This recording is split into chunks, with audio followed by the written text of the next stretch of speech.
il y a eu cette fameuse rafle à Auvers-sur-Oise. Elle a été décidée à Téhéran lors d'une rencontre entre Dominique de Villepin et son homologue iranien, en présence de l'ambassadeur de France à l'époque à Téhéran, qui était Nicolo, et devant les promesses de contrat, la promesse de s'attaquer aux Moudjahidines du peuple, au Conseil national de la résistance iranienne. Bon, la justice s'en est occupée, il a étudié très minutieusement tout cela, et donc il a conclu un non-lieu. Ça veut dire qu'il n'y avait pas de fraude, il n'y avait rien de reproche à la résistance iranienne. On peut parler du CNRI, mais le siège des Moudjahidines du peuple était quand même un lieu qui posait des problèmes, hein. Il ne faut pas oublier que enfin, quand la DST est intervenue, elle a quand même trouvé là-bas des centaines de milliers de dollars en liquide, hein. Alors qu'est-ce que ça signifie, qu'est-ce que ça veut dire,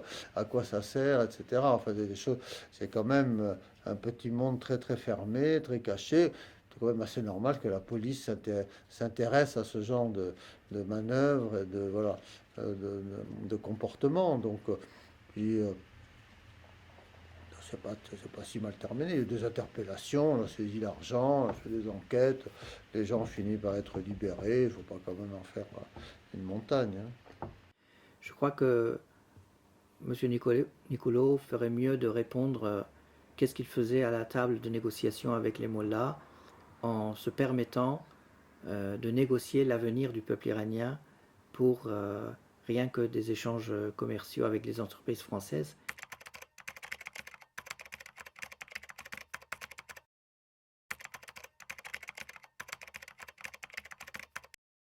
Yves Bonnet, c'est un cas un petit peu particulier, il faut bien le dire.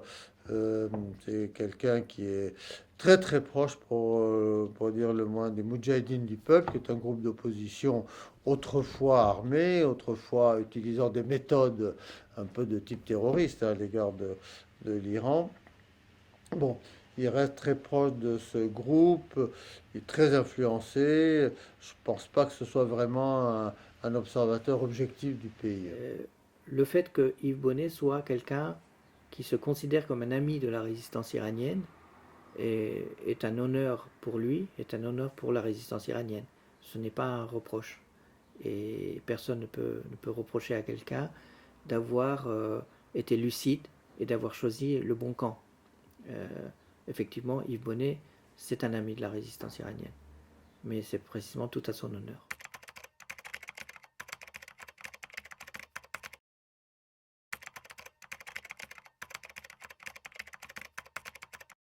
La France, c'est pas tellement soumis à l'Iran. Il y a eu des relations diplomatiques avec l'Iran, des relations économiques.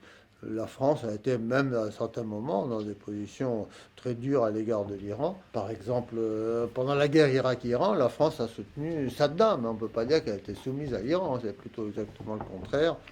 Et pendant la négociation nucléaire aussi, la France est loin d'être soumise à l'Iran. Était même c'est le pays qui avait la position la plus dure, hein, plus dure que les États-Unis même. Donc il est difficile de dire qu'on rampait devant l'Iran. Là, je ne vois pas très bien d'où il sort ce genre d'idée. Bien sûr, en ce qui concerne les entreprises françaises de l'époque et le gouvernement de l'époque, les intérêts allaient dans le sens des grands contrats commerciaux avec l'Iran, Total, d'autres grandes des industries automobiles, etc., qui ont fait de grosses affaires avec l'Iran. En échange, ils ont précisément présenté sur un plateau, en quelque sorte, la résistance iranienne et ont voulu le museler, le démanteler. C'est dit précisément dans ces termes par des autorités françaises de l'époque.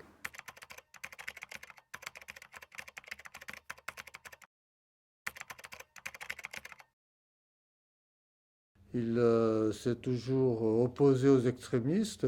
À un moment, par exemple, quand il travaillait sur le dossier nucléaire, il a préféré démissionner plutôt que de travailler avec Ahmadinejad, qui était donc un président populiste, et il a attendu son heure pour revenir. Et le programme sur lequel il s'est fait élire est effectivement un programme de réforme et de modération, oui. Il a quand même une légitimité populaire. Il a été quand même élu du premier tour face à 6 ou 7 candidat. C'est rare de voir dans une élection à 6 ou 7 personnes, de voir quelqu'un l'emporter dès le premier tour, hein. Je pense que personne en Iran ne croit que Rouhani est un modéré. Et Rouhani est au plus un pragmatique qui sert les intérêts du régime et le guide suprême dans un certain sens, avec peut-être des différences de vue avec lui, mais il cherche par des méthodes comme amadouer l'Occident, essayer de faire perdurer cette dictature religieuse. C'est tout. Il n'y a pas de différence majeure entre Daesh dans sa pensée et dans sa manière de vouloir appliquer la charia et le régime des mollahs, Rouhani ou Khamenei.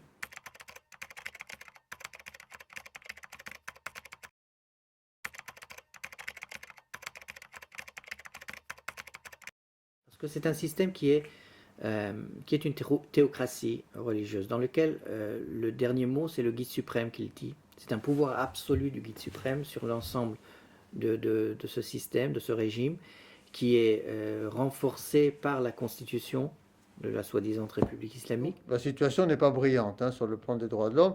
Rouhani va essayer pendant sa présidence, peut-être s'il est réélu pendant sa deuxième présidence, de faire bouger les choses, mais ça sera de toute façon compliqué. Est-ce qu'un pays qui n'a pas un bilan très brillant en matière de droits de l'homme peut entretenir quand même des relations avec le monde extérieur?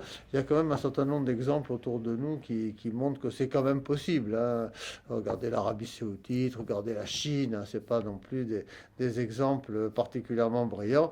Et quand même, nous entretenons avec ces pays des relations importantes. À l'occasion de la venue de Rouhani en France, l'opinion publique a su qu'il avait affaire à quelqu'un qui est couronné le roi des exécutions en raison de ce bilan lourd de 2300 exécutions depuis qu'il est au poste en Iran.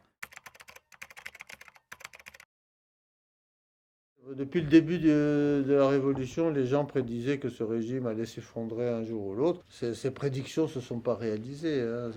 Ce régime est finalement assez stable. Ça ne veut pas dire que c'est un bon régime, hein, il a tous les défauts qu'on peut lui prêter, etc.